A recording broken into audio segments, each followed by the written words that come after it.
Do you specifically struggle with knowing how to format, structure, or build out a video that's more likely to go viral, more likely to make you sales? Well, this is the video for you. So today I'm going to talk about how you structure every single video and how I look to structure every single video. It's broken into 3 chunks specifically. Now this is quite common specifically if you're into content. This is a very beginner's guide, but very quickly, and I'll talk about nuance. This is it. Hook, first 5 seconds, value, call to action. That's it. That's how you should structure every single video. Now, there's nuance like everything, right? This, in most cases, should be proof that what you're talking about is true and what you're going to teach and how it's worked for clients. So if you can get your client to say it at the start of the video, happy days, because everyone is going to say that their stuff's really good, they sell it, they're biased, okay? It's proof. If you can do it, proof. If not, do you have a captivating question or a statement which you're going to answer here? Okay? If you do, say it here. Okay? So it could be, do you struggle with formatting your videos? Cut. That's my hook. Right? Now, why do we really need to care about the hook? So in a social media landscape and on any platform now, if you don't capture the attention of your audience within 3 seconds, you are going to, it doesn't matter what you say here, because they're never going to see it. Okay? Every single marketer, every single advertiser, every single person who's good at content gets very, very focused on this bit here. Because, and they put more time and resource. Mr. Beast is known for this, okay? He is the largest YouTuber on the planet. Do you know what he cares about? Packaging. What's the title, what's the thumbnail, and what's the first 3 seconds? Because if you get that wrong, it doesn't matter what else is in this video, because no one's going to watch it. So get this right, and everything else comes easier. Now, value. No one gives a shit who you are. The amount of videos and the amount of ads I still see, which is, hello, my name is Sally and I sell insurance. That's nice for you, Sally. No one gives a shit who you are. Get to the point quick, okay? In this video, I try not to fuck around. I try to explain very quickly what am I going to show you, and then I start telling you and teaching you, okay? The only time when people are going to start caring specifically about who you are and what you do is at this stage, maybe if you're fucking lucky. Okay? And that is when you, whatever you want them to do after the video. Okay? So in some cases it might be, can you follow me? In some cases it might be, can you subscribe?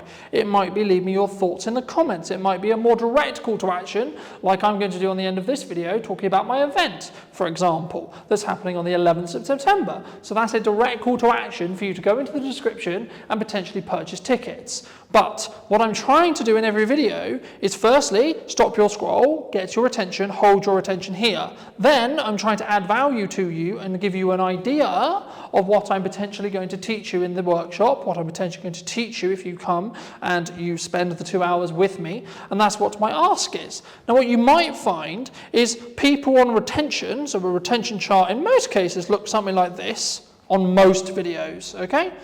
It may not even have this bit on the end. Sometimes it's just this, right? And what this is here is your drop-off point, okay? Now on some videos, once you really start getting into content and you really start focusing on how it performs, you might have a line that's a little bit more like this. It's a bit flatter. That's a good retention line.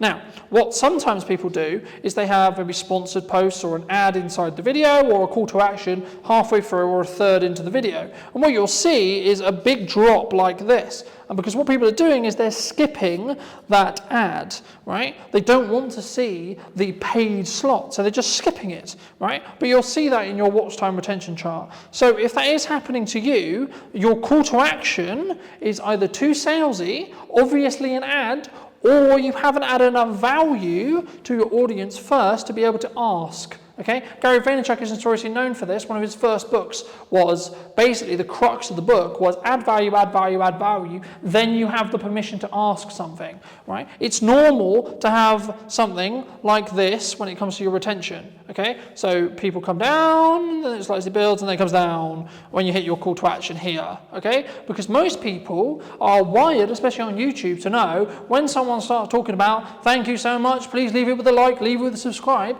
that there's no value for them left. So they go, cool, cheers, bye, I'm out of here, I'm going on to the next video, right? So the key is to understand this format, but also sometimes get rid of this bit and just focus on these two, especially if you're in a position where you're trying to build community karma, you're trying to build value into the people who you connect with, right? Content is a very specific way of going one-to-many and sharing your knowledge to that one-to-many, right? But I may not need a call to action on every video. It might just be a simple thing, hey, did this add value to you? I would love to hear what you think in the comment section down below.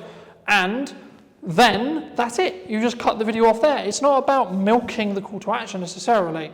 It's about building anticipation for the next piece you're going to create. So focus on value and then focus on long tail so that you can actually move things forward. And also don't get stuck in, oh, I don't have a key hook, I'm not sure my hook's going to work, because execution will allow you to get better at this.